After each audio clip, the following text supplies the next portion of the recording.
Welcome, everyone. My name is Anna Tan, and I'm here with Peter Tan.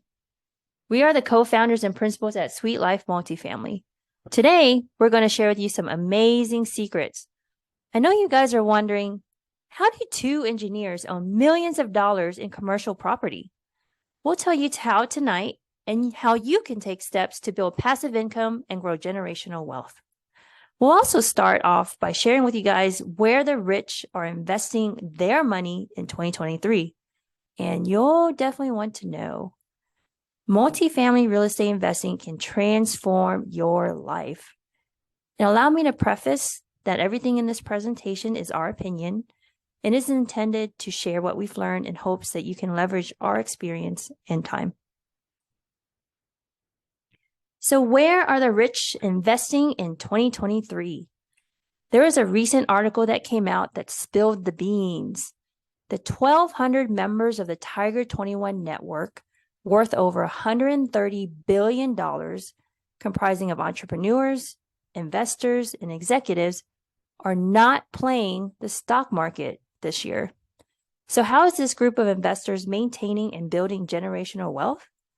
Well, almost 70% of members surveyed said that they plan to invest in real estate in 2023, with multifamily units, medical facilities, and storage units as the strong holdings. And office and retail were being avoided.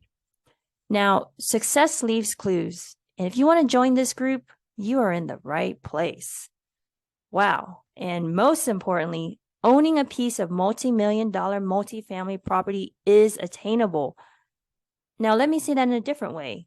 You can do the same thing that these 70% ultra wealthy are planning on doing. And you can do this, have the ability to partner passively in apartments, which would give you more freedom to enjoy your life while also receiving tax advantages, higher returns, and passive income. That's how these high net worth individuals are preserving and building their wealth during a time of uncertainty. So a little about us. We've acquired, operated, and invested in real estate for over 10 years, with returns exceeding 50% annually and 20% cash on cash. We started our real estate journey in the single-family residential space and realized quickly that the ability to partner passively in apartments would give us more freedom to enjoy life while also receiving larger tax advantages, similar returns, and passive income. Since transitioning to multifamily, we now have over $100 million worth of assets under management. We've seen and reaped the benefits of real estate, and we want you to enjoy the same benefits. So first off, how can you own real estate passively and not have to deal with tenants? When most people think of real estate, they think of being a landlord for a single-family home. And being a landlord is not actually a passive activity. It requires dealing with tenants, toilets, and occasionally taking out the trash. When you become an owner of a commercial multifamily property, you're buying a business that can run without you dealing with the day-to-day.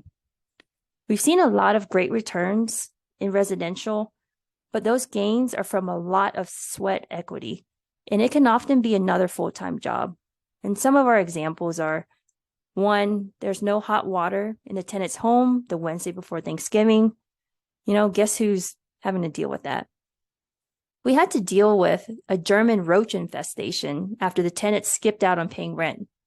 And guess who's calling the exterminator and dealing that for the next 2 months?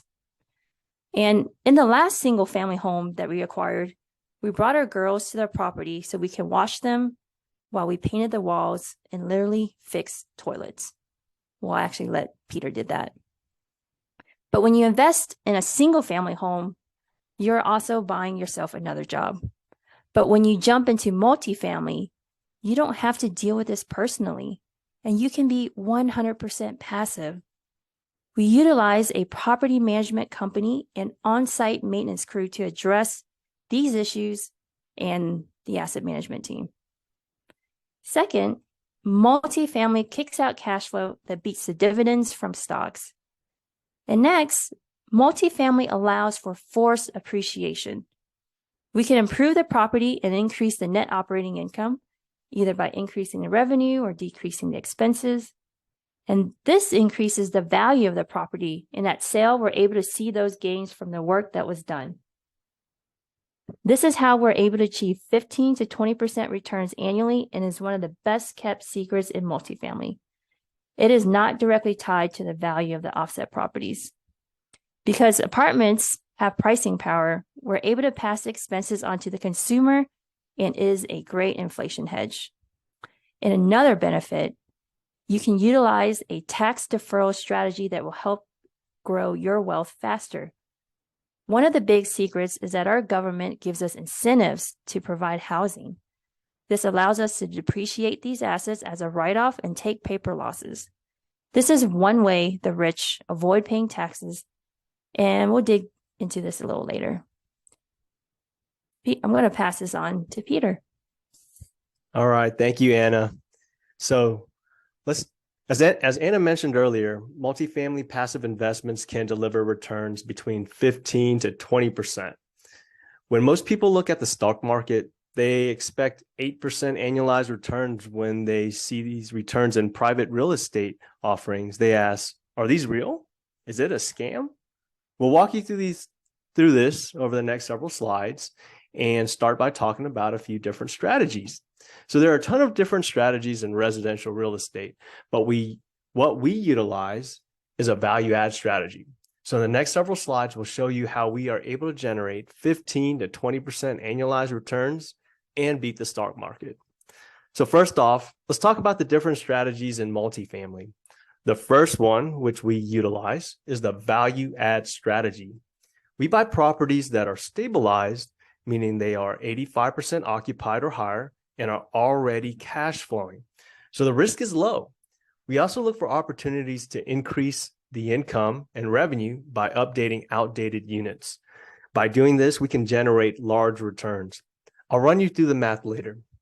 And the other two strategies is buying distressed properties.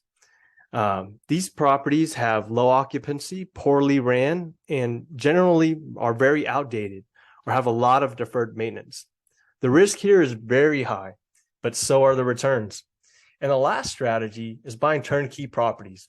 Generally, this is solely a capital preservation strategy, and the returns and risks are generally pretty low, very low. So let's take a look at some examples. So these are two images from the same property, and the image on the left is a classic unit. It means it's not modern, a little bit outdated, and the image on the right is a fully upgraded unit. So by changing out the appliances, hardware, kitchen countertop, and providing more modern amenities, we can increase the rents $200 to $300. This is one way of increasing net income at a property. So imagine on a scale of 200 to 300 units, this can have a very large impact on property valuation. So here's another example of another property where sponsors on. We went in and updated the leasing office to provide a more modern and inviting feel. This helps to drive traffic and improve lease captures. We also added additional amenities, including a business center with computers and a printer, and also a fitness center. So these additions improve the overall community, allows us to attract a better demographic, and consequently charge more. So we shared with you guys a couple of ways to increase income at a property, but there are a ton more that I won't dive into in this call. I want everyone to understand how these changes impact the property valuation.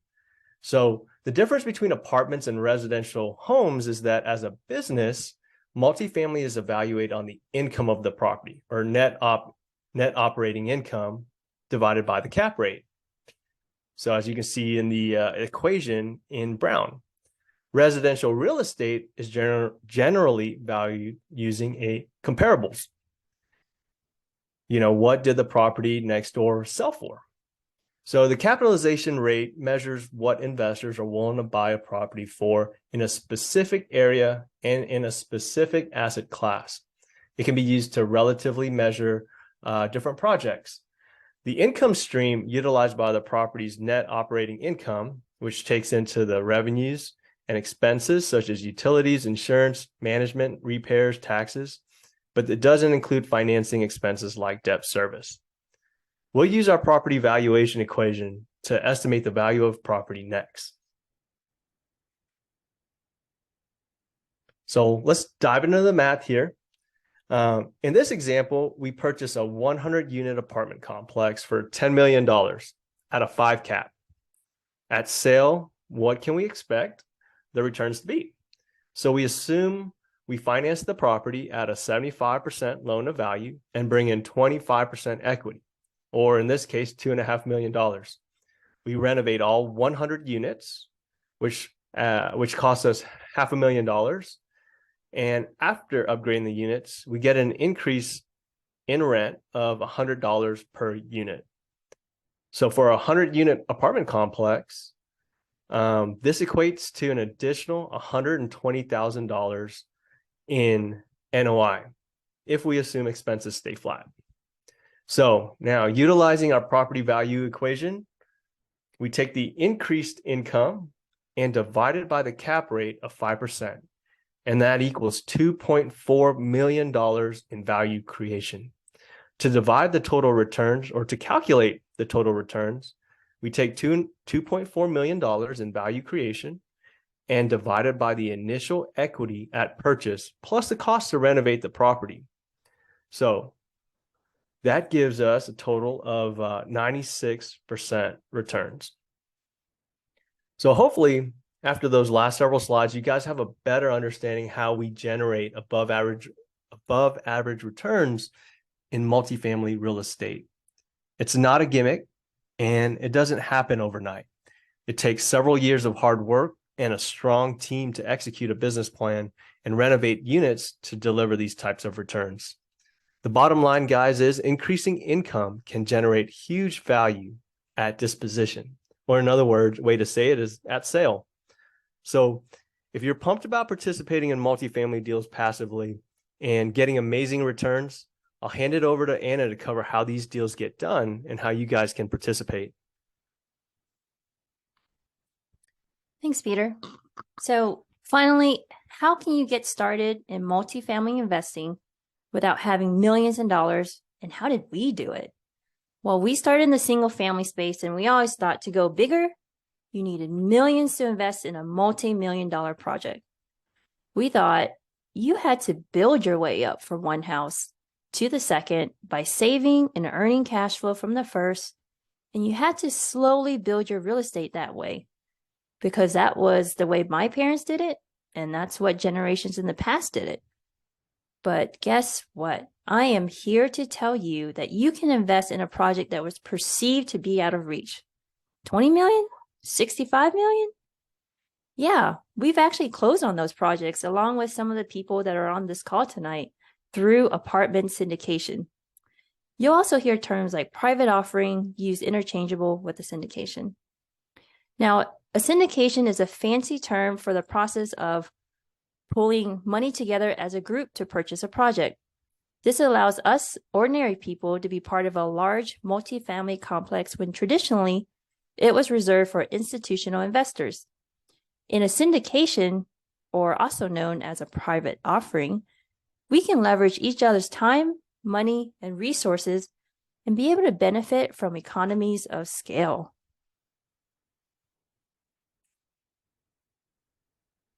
In the syndications that we participate in, we have 3 major parties that are needed to come together to enable us to close a deal in each one's role. First, the sponsors of the property, or the general partners, or GP. There are a few different synonyms. Your GP or sponsor takes on numerous responsibilities, and there can be many on a team to divide up the work. The responsibilities include locating and structuring the deal, raising equity, finding debt, performing due diligence, and closing on the property. After the deal closes, they will work on executing the business plan, completing the rehab in the property management firm, getting taxes done, and investor relations. They'll also decide when to sell the property to maximize profits, and these roles are a full-time job. The limited partners are 100% passive and are not involved in the day-to-day.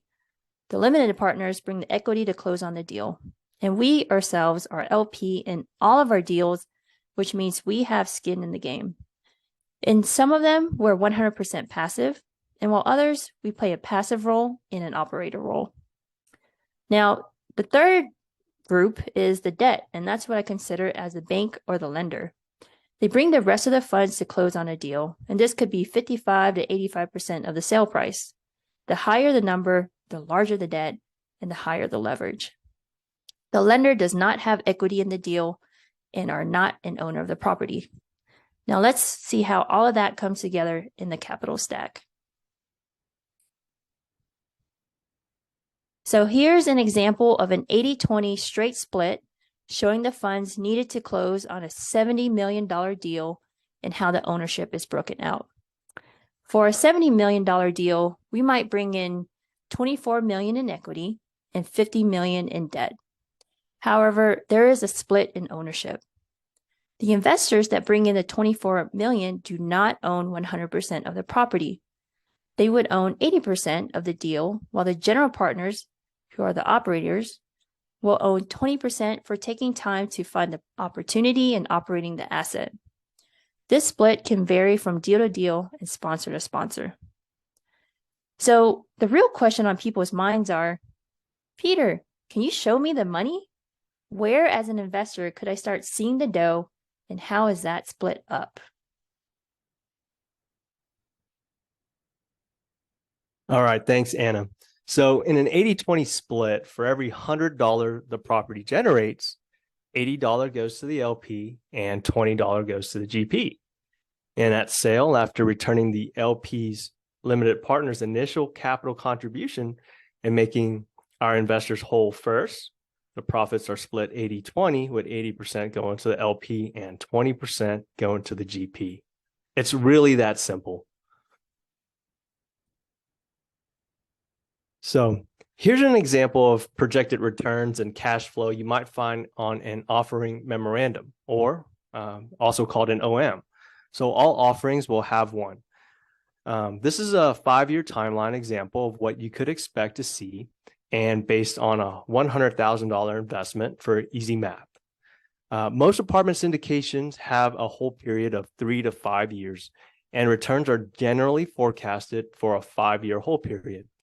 Remember, these are always projections and returns will generally vary, but they give you an idea of what the sponsor thinks is a good estimate for returns. So in this project, you will see that there are anticipated cash flows in years 1 through 5 with a total return of $27,075. And one thing to note here is that the cash flows in year 1 is typically lower than your cash flow in later years. And this is because we're transforming the property, and that actually takes time.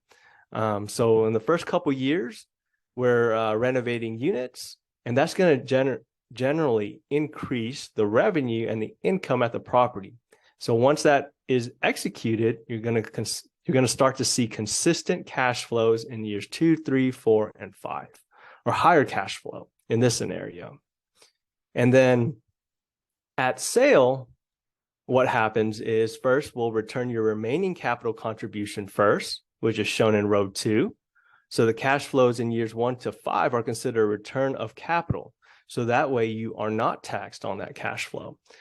You'll see rows 1, that's 27,000, and row 2, which is 72,000, add up to 100K, which is your initial capital contribution. Then there is the proceeds from the sale, which after being split 80-20, you would receive $110,000 in this specific example. So let's take a look at the bottom row and talk about what it all means. So first off, you have a 2.1x equity multiple. So equity multiple is what you would receive at sale when you invested. At sale time, what you invested. So for example, in this example, if you invested 100K in this investment, your projected return at sale is 2.1 times your initial investment, or $210,000. Equity multiple doesn't take time into account. So you'll want to look at your IRR to get an idea of what the yearly returns might look like over the total hold period. And you'll want to know what that hold period actually is. Stated another way, this project is a 110% return over 5 years. Cash on cash describes the dividend or yield during the hold period. If you invest 100K, you would expect an average of $5,400 a year in cash flow. Again, this is an average over the 5-year hold period. IRR gives you a measure of how that cash will be returned to you. You can differentiate projects with similar total returns by the IRR because it lets you know which one will give you your money back faster. For example, you could have one project that gives you $100,000 in year 5 and another project that gives you $20,000 each year for the 5-year hold period. So the total returns in both scenarios would be the same, but the project that gives you $20,000 each year for 5 years will have the higher IRR. It assumes that you'll be able to take those returns in years 1 to 5 or 1 to 4 and reinvest it at the same return rate as the IRR. So I know that was a lot of information. So here's another way to view it from a timeline perspective. What happens when it's time to get down to business? All right, so finding the right property is time and labor intensive work. There's a lot of things that happen behind the scenes that the passive investor does not have to worry about. So the general partners or sponsors or syndicators identify, underwrite, and get the property under contract. And we don't get all the properties under contract, so there's time spent there. The GP finds and structures the deal, performs the due diligence and inspections, and drafts one of many business plans, and utilizes professional services to fine-tune the business plan and development. Bonus depreciation study, property tax, insurance, the private placement memorandum, and the organization is formed with the help of an SEC lawyer. And then next, the GPs initiate they take on the debt, right? They find the loan, and then they find the equity to cover the down payment and also the rehab. So this is when the opportunity is shared with the passive investors. And then after that's completed, the GP executes the property improvements and the business plan implementation starting on day 1. Asset management oversees capital expenditure program, property management, and investor relations. As part of asset management, quarterly distributions, property updates, and annual K-1 preparations are provided to the LP. And on the 4th box, we have the asset continues to appreciate through organic increase in property value and through forced appreciation from property improvements. And here, preparation and marketing of asset is evaluated and coordinated depending on market conditions and how the business plan progresses.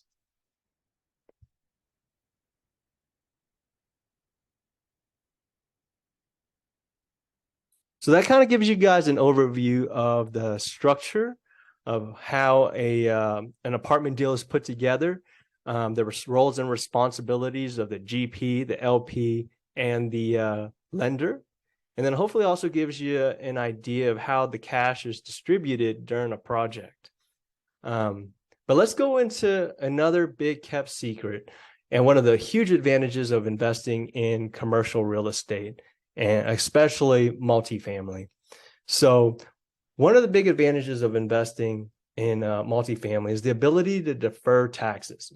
So when you hear people say, I didn't pay any taxes, they invested or had enough paper losses to offset other income. We've had physicians who make millions of dollars invest substantial amounts to reduce their taxes. And like an IRA account, you get to grow a portion of your investment on day 1 pre-tax due to the bonus depreciation benefits. So what is bonus depreciation? Guys, bonus depreciation allows you to accelerate your 5-year and 15-year assets to year 1 and take a full depreciation on those assets, which on your income statement looks like a loss. So if you're able to take the losses against other passive income, or if you qualify as a real estate professional, and guys, this is not a realtor, you can deduct those losses against other income. This could be huge savings depending on your tax bracket. You'll see sponsors say things like, if you invest $100K, you'll see 65% in year 1 depreciation. This means you'll see $65,000 in losses, which can flow through to offset other income. Let's look at how these tax advantages can play a role in your total returns.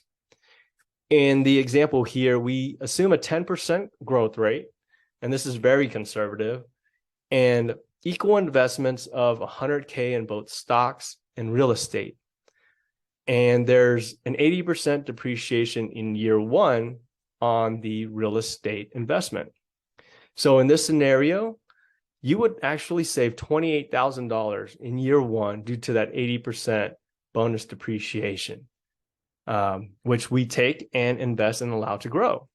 So after 10 years, our taxes are higher in multifamily, but that's because our net profits are higher. So here our taxes look at like $53,000 for the multifamily investment and $24,000 on the stock side. But our net profits are $171,000 on the multifamily investment and only $135,000 on the stock side. And that's a $36,000 difference, or 27% difference in gains when investing in a strategy that is tax advantaged. Guys, this is how the rich are able to grow their wealth. They defer taxes till later and invest it, and it allows their money to go further. There are a lot of other strategies that we did not have time to discuss today, but if this topic is of interest, let us know via the survey at the end of the presentation, and we can definitely dive into it further. So in able to be part of one of these opportunities, you have to have a relationship with the sponsor. We'll have our contact in the next slide if you want to talk about your investing goals. And second, you have to fall into one of the investor categories. If you're accredited, you must meet the income or net worth requirements, which can include more than just your working bank accounts, such as your retirement funds, other properties, and high-valued material possessions. For all non-accredited investors, either alone or with a purchaser representative, you must meet the legal standard of having sufficient knowledge and experience in financial and business matters to be capable of evaluating the merits and risks of the prospective investment. This is actually managed by the SEC Securities Act. There are various sources you can utilize to invest, but the most common is cash. Another option is to convert your previous employer's 401k account to a self-directed IRA. This is the end of our prepared remarks, and we'd love to invite you to fill out the form survey. We hope you enjoyed this as much as we put together preparing this presentation. Were there any particular topics you're interested in hearing more of? We'd like to tailor the conversation to your needs.